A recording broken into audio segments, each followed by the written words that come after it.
So hi and welcome to this NPTEL course titled The Novel and Change. We're looking at Sitsia Dangarembga's novel Nervous Condition. So in this particular essay that we have chosen to specifically study the novel, the essay by Sheena Pache, we're looking at how hysteria and different forms of alternate embodiments which are represented in this particular story, they also act as sites of resistance, sites of rewriting, and sites of retaliation against different forms of oppression, mostly patriarchal, but also complex collusive forms where there's an intertwining of the older orders of patriarchy and the post-colonial orders of patriarchy, which are also, hand in glove with the colonial mission, education mission. So we can see how we've already studied this extensively, how the colonial educational mission it offers a very ambivalent opportunity for the female subject, because on one hand there is a possibility of education, a possibility of emancipation, but then again they can also dial back and collude with earlier forms of patriarchy. So in this particular session we will look at how hysteria and the body, the corporeal condition of the woman, the nervous condition of the woman should not be seen necessarily as a negative condition of absence or agency-lessness, but rather how different forms of agency may be negotiated, navigated with, and produced through different methods of corporeality and embodiment. So this should be on your screen. Through using her body as a site of resistance, Nyasha rebels against her father. Now, this is seen in her clothes, the company she keeps, her smoking, and her frenzied studying, which culminates in an anorexia/bulimia. So we talked about already in the last couple of sessions how anorexia and bulimia, as in refusing to eat and overeating and then throwing up, they all become different forms of corporeal activities, which can also be read in alignment with the different forms of resistance and rewriting, which we see happening in this very subaltern narrative in nervous conditions. And when I say subaltern, I'm talking about the doubly marginalized female subject, but also looking at how the subalternity in this particular novel also operates through forms of subversion. So it's not like a easy dualism of powerful and powerless. There are also moments of subversion even within and experiences of oppression. Her nervous condition makes it evident that the English letters Jeremiah claims Baba has digested with a ferocious appetite or effectively indigestible. So again, look at the gastronomic metaphors over here. We talked about how different metaphors of nourishment were used actually to create this condition of rejection, and the rejection of nourishment, the rejection of cultivation and nutrients are also used as forms of subversion. But here, knowledge is seen as something which is digested, force-fed onto a subject, and then of course it becomes indigestible, as in it's not compatible, it's not agreeable with the cultural matrix of that particular system.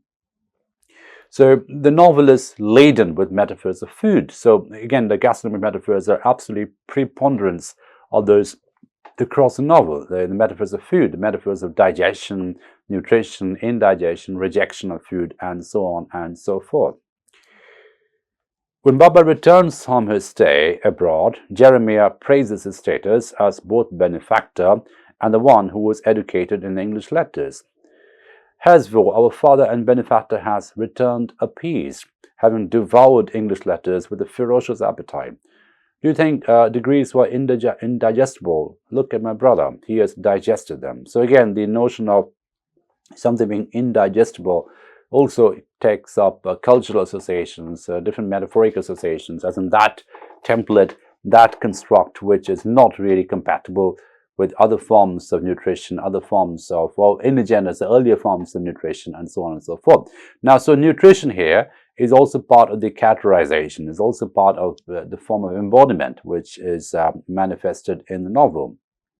The different forms of subversive embodiment, collusive embodiment, and complicit embodiment. Of course, when I say embodiment, I also mean it in terms of its relationship and navigation with power and agency. So the nervous conditions suffered by both Ma Xiangai and Nyasha, indeed all the female characters in the novel, show that English letters are not easily digestible, particularly when the appetites of some have been ferocious. So again, the ferocity of appetite is important over here, which also becomes it connects and corresponds to a vocabulary of violence, right? And that same violence operates through rejection, through abjection, through renunciation, and also through indigestion, right? So the gastronomy metaphors over here, they talk about the organic quality of knowledge, the organic quantity of knowledge formation, and how the knowledge formation organically shapes and reshapes and sometimes misshapes different subjects across the novel.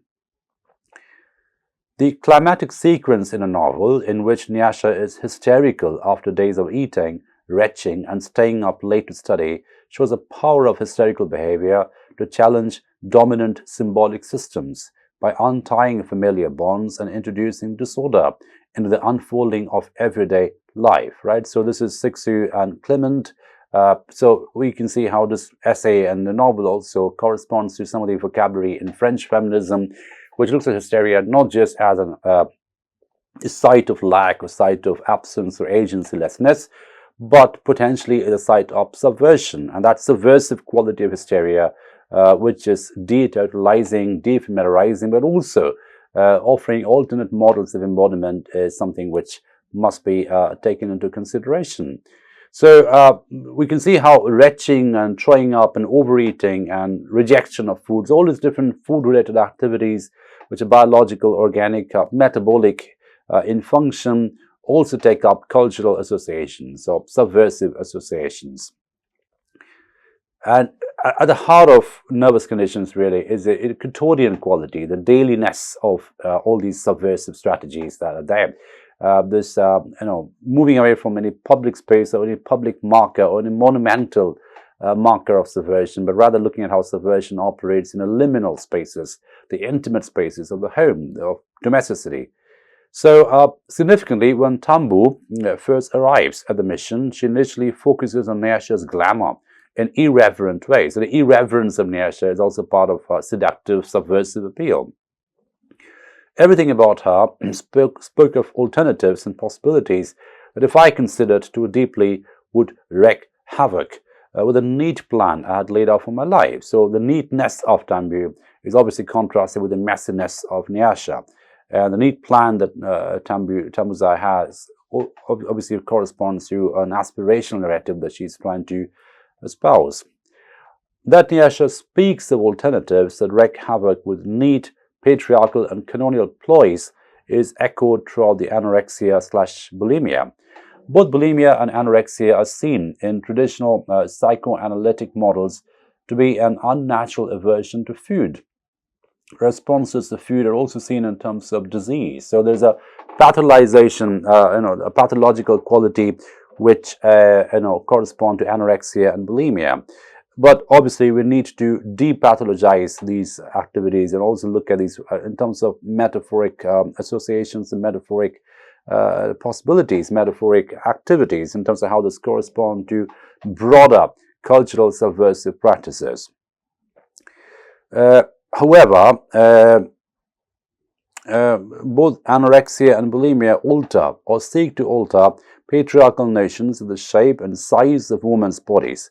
So again, the idea of the measurable, desirable body, both male and female, they correspond to certain hegemonic constructs of society in terms of what qualifies as a ideal body, the healthy body, right? And anorexia and bulimia are both activities which subvert in very irreverential ways sometimes that kind of idea of the ideal body, the desirable body, the fully functional desirable body, productive, and so on and so forth. Now, significantly, both responses to eating have implications for menstrual cycles. Anorexia specifically leads to amenorrhea and impacts negatively women's fertility. So again, the whole idea of looking at a woman's body purely through a fertility framework, through a reproductive framework, is something which is resisted in this novel as well. So we can see how all these different dimensions, whether it's hysteria or anorexia or bulimia, they are sometimes depathologized in a novel, and they're seen as acts of subversion, acts of resistance from a position of agency. And far from taking away agency from the subject, they actually confer and invest agency on the marginalized subject on several occasions. So, in nervous conditions, anorexia and bulimia are used to comment on issues of gender and social and cultural dislocation.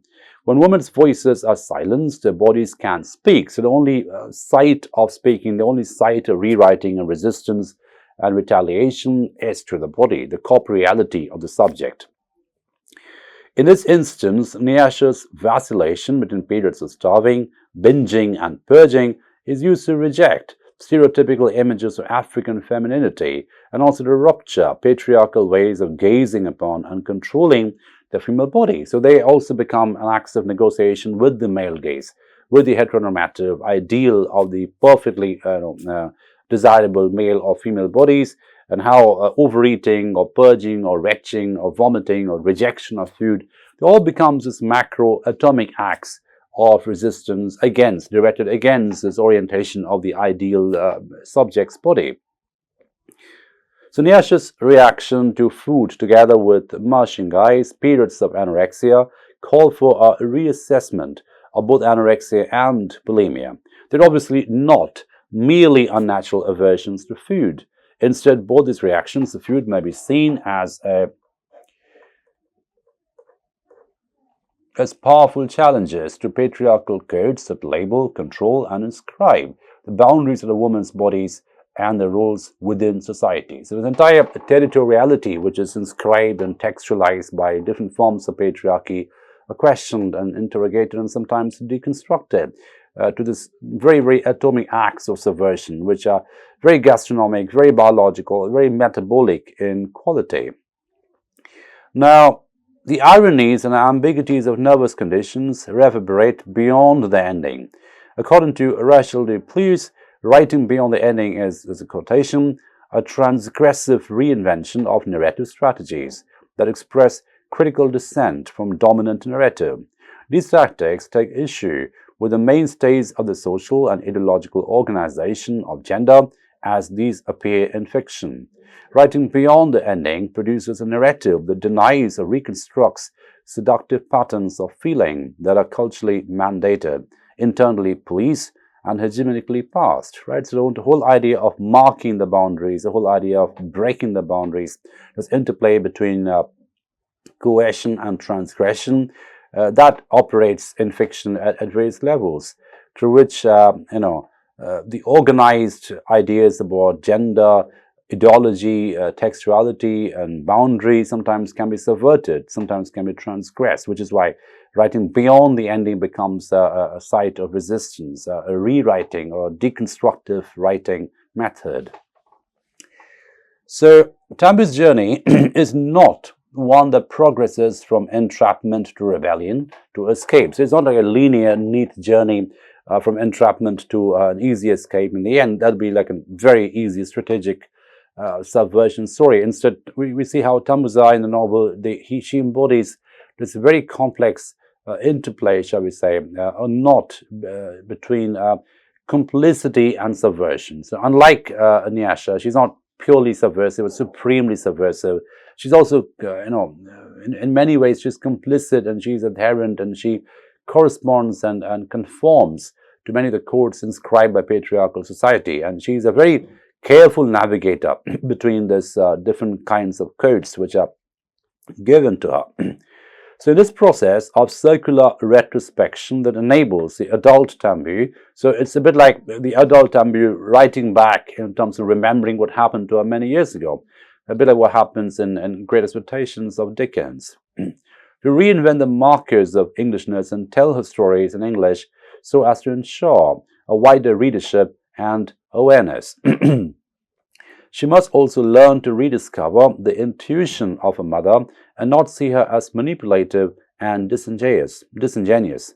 Consequently, Tambu must retrieve the markers of a traditional Shona and marry them with the more helpful markers of Englishness, just as Lucia uses Baba's patriarchal structure to ensure a livelihood for herself and her baby. Now, this is a very important point because it shows how patriarchy operates in very multidirectional ways, but also patriarchy itself is open to appropriation, is open to manipulation. So there are positions of power as well as powerlessness which can game patriarchy, right? So it's gaming the system and using patriarchy to ensure a good livelihood for the subject and her progeny.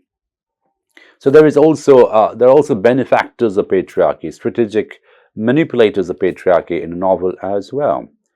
Similarly, while Tambu has the benefit of her grandmother's history, lessons that cannot be found in textbooks, she realizes that she does not have to live by her grandmother's adage, that a woman has to endure and obey, for there is no other way. So that is the older template that she tries to move away from, the absolute conformity that woman has to do in terms of existing in a very patriarchal society. But she finds out different methods, albeit through navigation, albeit through compromise, albeit through negotiations of very complex kinds. So Tambuzai is someone who is situated between her grandmother and Nyasha. So Nyasha is she's a downright subversive figure, very seductive, absolutely unequivocally subversive, whereas the grandmother of Tambuzai is someone who is absolutely adherent and conforming to the codes of patriarchy. So Tambuzai is someone who vacillates and oscillates between the two.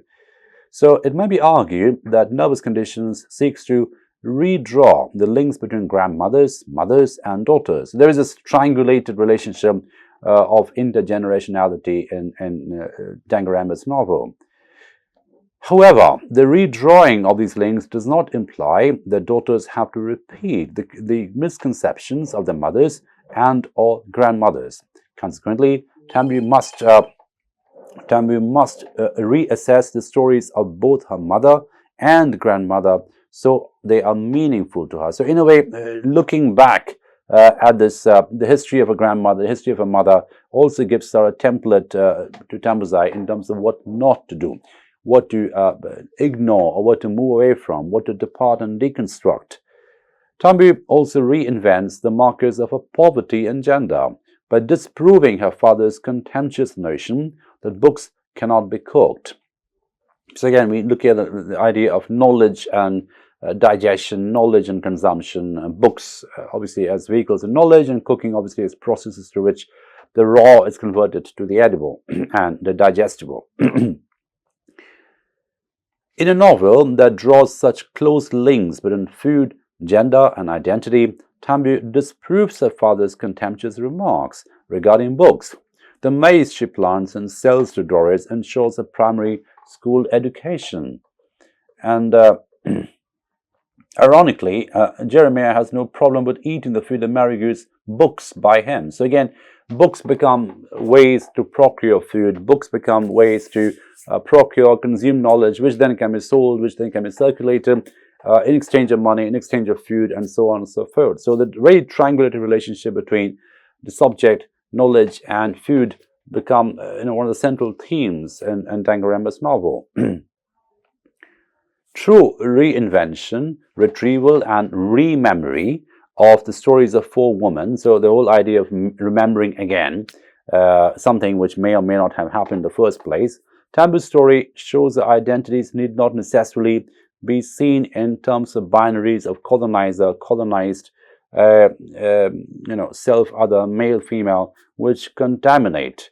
They can instead enablingly inform and reinvent each other. So this is what I meant a little bit earlier when I said that it's a novel which really calls into question the easy assumptions of power and powerlessness, which shows that even patriarchy can be manipulated from positions of apparent powerlessness in order to create different agentic formations, different agentic possibilities. So it's a very deconstructive novel in that sense, and also it sort of does away with this very easy binaries that are prevalent in colonial and post-colonial forms of representation.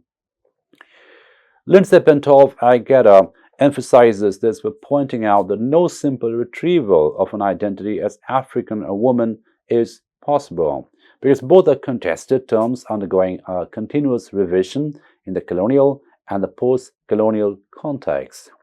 The reader's realizations and reinventions are also made through the distance created by the voice of the mature, reinvented narrator, and the child narrator focalizes. So this is a very complex cognitive prism through which the story is told.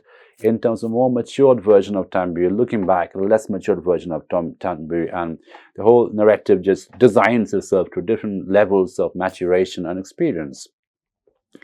So While the adult Tambu is sympathetic to the child, the telling of the story also exposes the numerous ironies and ambiguities that a child is blind to because of the superstitious ways in which both colonialism and patriarchy are naturalized and implanted in the female body. The story that Tambu tells creates space for the narrators that fall through the cracks because of the predominance of African male narrators that do not privilege multivocality of female stories.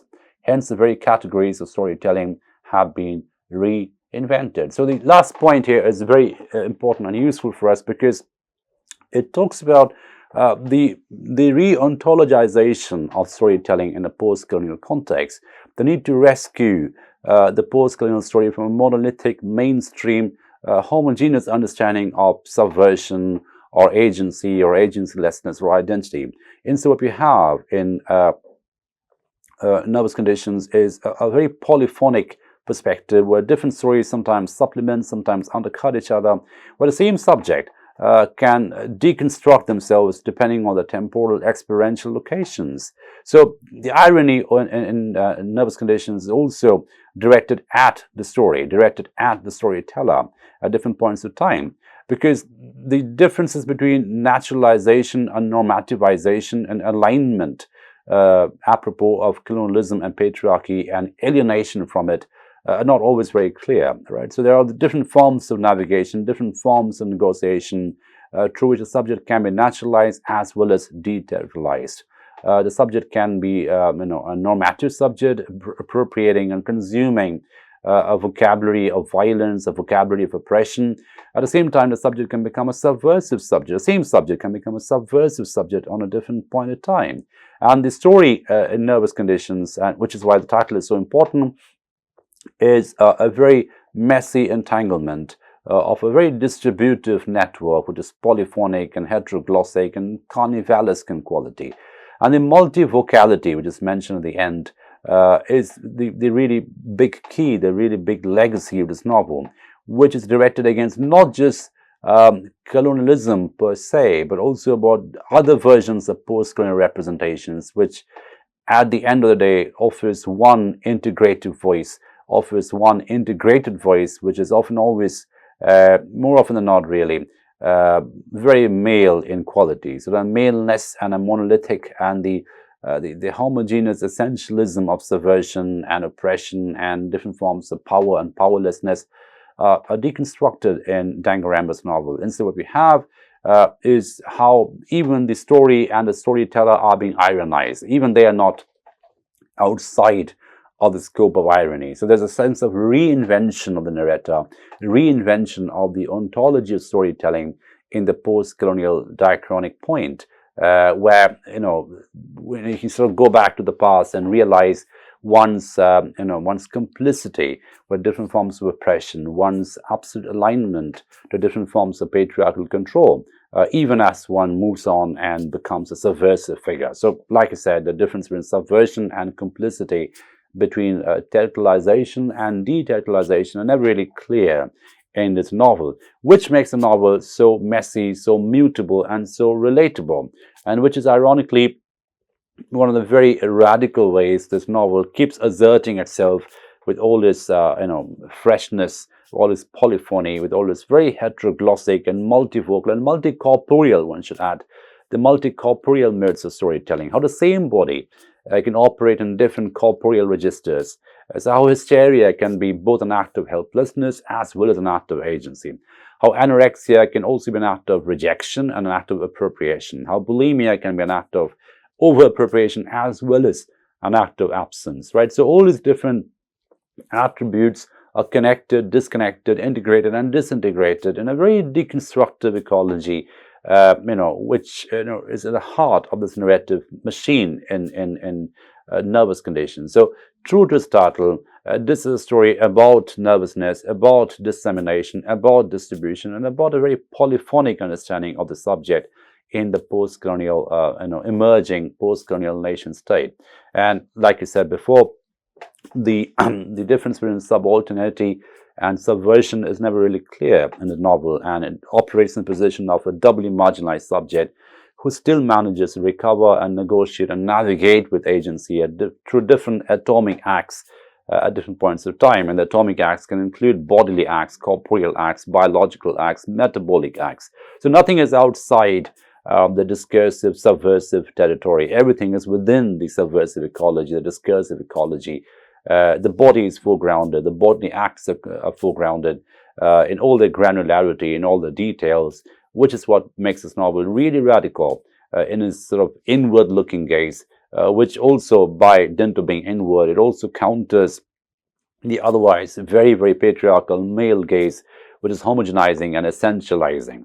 Rather, the gaze in nervous conditions is very de-essentializing, because it really fractures even the one female subject who is fractured across different points of time at different experiential locations. So with that, we end our reading of Dangarembga's novel. I hope it was useful and interesting for you, the way we contrasted and compared this with, for instance, something like Chinua Achebe's Things Fall Apart, and also how this novel really has a lot of legacy, a lot of post-colonial impact in terms of how it is received today. The critical scholarly reception, the reader reception of this novel too is absolutely very, very profound and very positive and very significant, which is why it continues to exist and continues to be perceived as a major work, a really radical work, a refreshingly radical work about liminality, ambivalence, and the polyphonic post-colonial subject in 21st century.